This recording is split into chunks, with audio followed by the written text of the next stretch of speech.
சூப்பரா பாடுறால. ஆமாக்கா.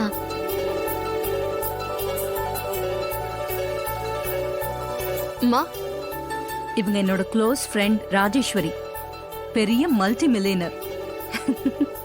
நிறைய பிசினஸ் சக்சஸ்ஃபுல்லா நடத்துற ஒரு பிசினஸ் உமன். தமிழ்நாட்டுல இருக்கிற டாப் 10 பிசினஸ் உமன்ல இவங்களும் ஒருத்தர். சாமுண்டீஸ்வரி விடு, அதையெல்லாம் மறந்துட்டு தான் உன் ஃப்ரெண்டா உன் வீட்டு கல்யாணத்துக்கு வந்திருக்கேன். வேற விஷயத்த பேசுவோமே.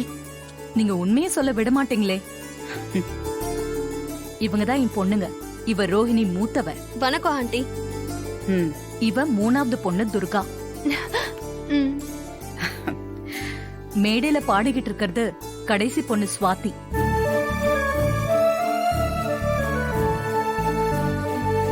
இவதான் என் 2வது பொண்ணு ரேவதி. இவளுக்கு தான் கல்யாணம் வச்சிருக்கேன். என்னம்மா கல்யாண பொண்ணு, நல்லா இருக்கியா? நல்லா இருக்கேன். சாமுண்டீஸ்வரி, ரேவதி ஒண்ணு மாதிரியே அழகா இருக்கா. ஆண்டி, அப்ப நாங்களும் அழகா இல்லையா? ஹேய், நீங்க எல்லாருமே அழகுதான். அவ கல்யாண பொண்ணு, அதான் ரேவதிய தனியா சொன்ன. நீங்க சண்டைக்கு வந்துருவீங்க போல இருக்கே.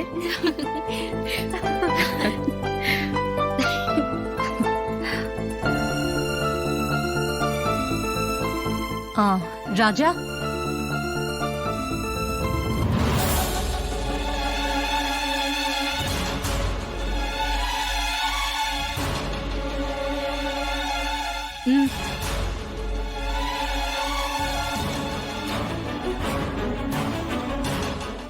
மண்டபத்துல ஜெனரேட்டர் பேக்கப்லாம் சரியா இருக்கான்னு ஒரு தடவை செக் பண்ணிடு ராஜா.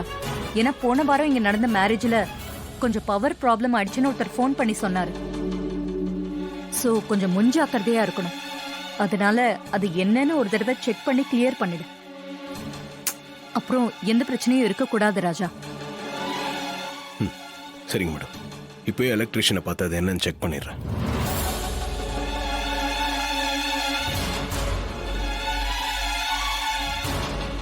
இவரை எங்கேயோ பார்த்திருக்கோமே, எங்க?